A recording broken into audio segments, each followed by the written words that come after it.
Hi, my name is John Antonakis. I'm Professor of Organizational Behavior at the Faculty of Business and Economics of the University of Lausanne in Switzerland.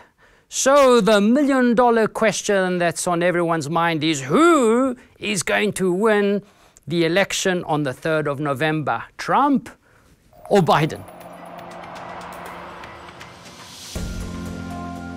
How to predict the election outcome? Most models are based on polls, and polls are interesting. Polls are usually reliable, especially if the pollster has sampled correctly and weighted correctly based on how many people from either party are going to go to the polls and vote. Our model, the one I developed with Philippe Jacquard at EM Lyon Business School in France, works differently. It's based on the model by Raymond Fair at Yale University, which takes into account macroeconomic data and also incumbency data. Basically, what the model does is it looks to see who's in power, how long they've been in power, the political party, how the economy is doing. If one's running for a second term, one has an advantage. If one's party has been in power for 2 terms, one is at a disadvantage. The party has overstayed its welcome. So based on the incumbency factors, Trump now has an advantage. But the model also looks at certain economic factors, how much GDP is growing in the current year of the election, and how many quarters have had good news, in other words, over 3.2%. We build on this model, and we fine-tune it. We put on some turbos in there. That's called charisma, and I'll explain that right now. What's special about our model? Well, that we have the charisma difference of the 2 candidates in there.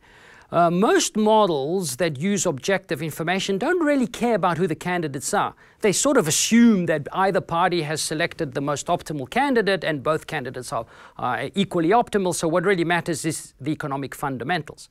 So what we look at is who is more charismatic, what the economic model says. Now, when you plug in the numbers in the fair economic model, it gives a very close call election favoring Biden slightly.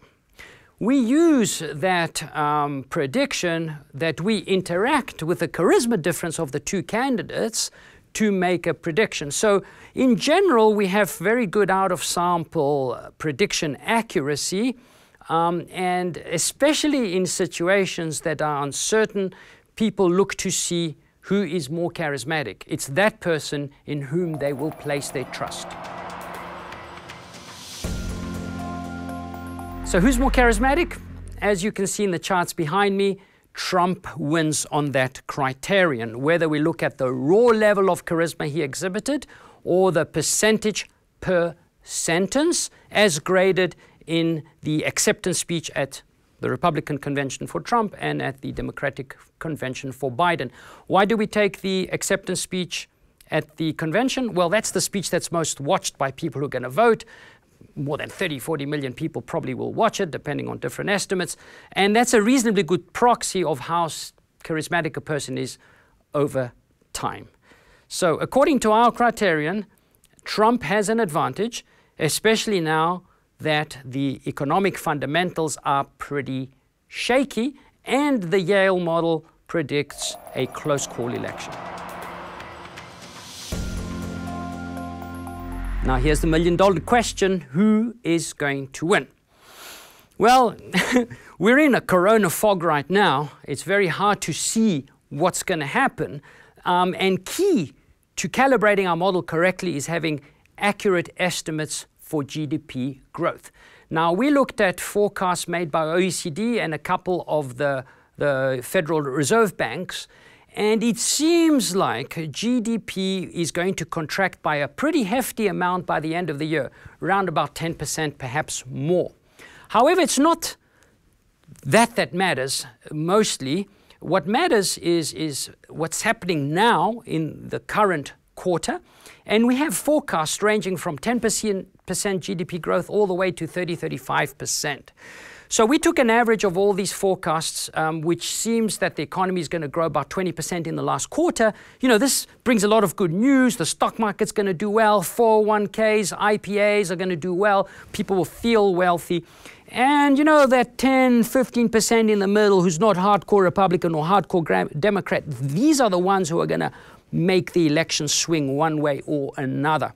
So if we have another quarter of really good news, and if the stock market is booming, if GDP growth is going well, it seems like Trump will have the advantage, actually a very strong advantage. If there is contraction in this third quarter, which is unlikely, but you know, if GDP growth is quite limp, then Biden will do it. So according to the numbers we put in, for us, it seems like Trump will probably win the White House. So what could change this outcome? How certain am I of our prediction? In Corona times, one thing that I've learned is we have to be certain about the one thing that we cannot be certain. So all is going to depend on what happens in this third quarter. That's the most recent news that voters are going to take when they go into the ballot box or write in their postal vote. But herein lies the rub. Is the post office going to deliver all the mail? We don't know that. Are the Democrats going to cooperate with the White House to pass a stimulus package? I don't know. Are there going to be other economic shocks that could help or hurt the US economy? Who knows? Will there be another corona wave and partial lockdown in states? Your guess is as good as mine. So, based on the economic data we have now, it seems to me that Trump should not be written off, and he has the highest probability of winning the White House. So that's it from me. See you in 4 years' time.